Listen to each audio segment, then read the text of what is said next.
An erupting volcano has shut down an entire airport in Sicily, and if that's anywhere near your itinerary, you need to hear this before you book another flight. Welcome back to What in the World. 10 stories today, 3 of them urgent, so let's get right into it. If Sicily's on your itinerary this week, don't book that flight yet. Mount Etna has other plans. Catania's airport has been opening and closing for more than a week now, as ash from an erupting Mount Etna keeps grounding flights. Officials are saying it won't be back up and running before Saturday. Nearly 700 flights have already been canceled, and there are travelers who've been sleeping in that terminal for days. And Sicily's not the only spot dealing with airport chaos this month.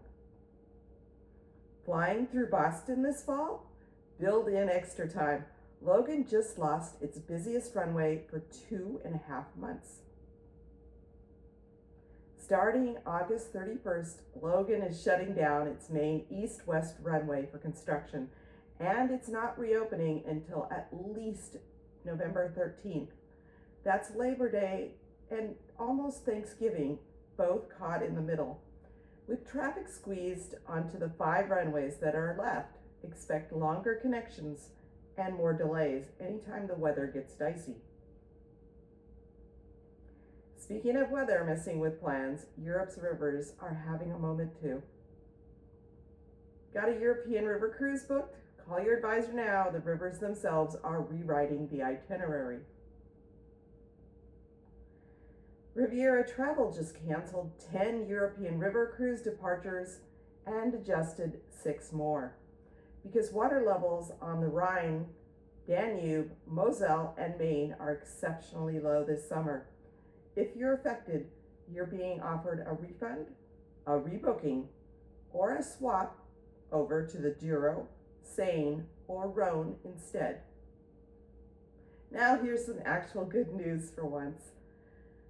That European entry fee everyone's been dreading, still not happening. Europe just punted it again.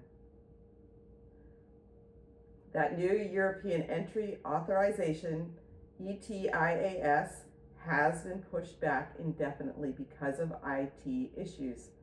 There's no new launch date yet, probably not before September at the earliest. Bottom line, if you've got a trip to Europe coming up, nothing's changed, no fee, no application, nothing you need to do. Let's shift from Europe to Texas for a second. Austin, you can now fly straight to Paris. No more connecting through Atlanta or JFK to get your baguette fix. Starting March 27th of 2027, Delta's flying daily, nonstop, from Austin to Paris, Charles de Gaulle, on the lie-flat seats A330. It's the only nonstop link between the two cities. So if you're in Texas and Paris has been calling your name, this is the flight you've been waiting for. From a new flight path to a whole new chapter for an old Vegas favorite. One of the last old school Vegas names just got a very new school owner.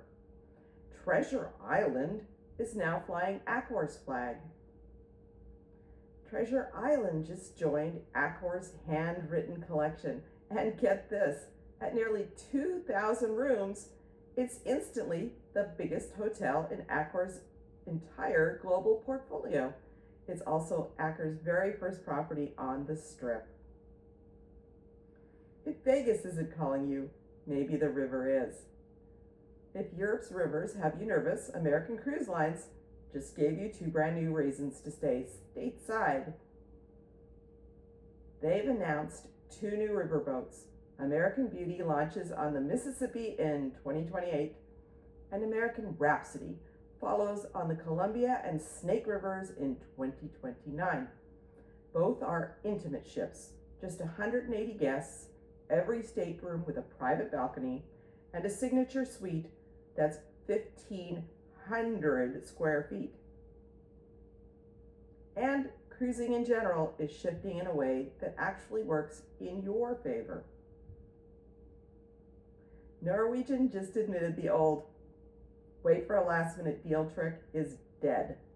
Booking early is back in style. Norwegian Cruise Line is overhauling how it prices cruises, moving away from holding fares artificially high early on and then slashing them right before departure. Instead, they're setting fairer prices from the start. Translation, booking early is actually going to pay off. Gives you more time to pay ahead for your cruise as well. Speaking of cruise lines going big, Royal Caribbean just previewed its next beach empire, and the Mexico version might be the biggest yet. Royal Beach Club Cozumel opens in 2026, and then in fall of 2027, Perfect Day Mexico lands in Mahuhual with the tallest water slides in the Americas, and a South Pacific outpost is coming in 2027 too. Royal Caribbean's clearly betting that the destination itself can be the whole vacation. And we'll end today on something a little more, well, floral. Princess Cruises is going back to the Rose Parade because nothing says travel dreams like a float covered in 320,000 flowers. For the second year running, Princess is building a float for the Rose Parade on January 1st, 2027, over 320,000 flowers inspired by this year's welcome theme. It's pure marketing, sure, but it's also just genuinely beautiful. And it's the kind of thing that makes you want to go see the real thing for yourself. Out of everything today, if you take one thing away, let it be this. If you've got any flights through Boston between now and mid-November, especially around Thanksgiving, build in extra connection time. That runway closure is going to ripple through the whole airport for months. Any of you flying through Logan this fall for a wedding, the holidays, whatever it is, tell me below. I'll keep an eye on it for you. Later next week, we'll be talking about a cruise deal that honestly might be the best one I've seen all year. See you then. And please, I want to thank my subscribers. If you would like to get notifications, go ahead and hit that subscribe button.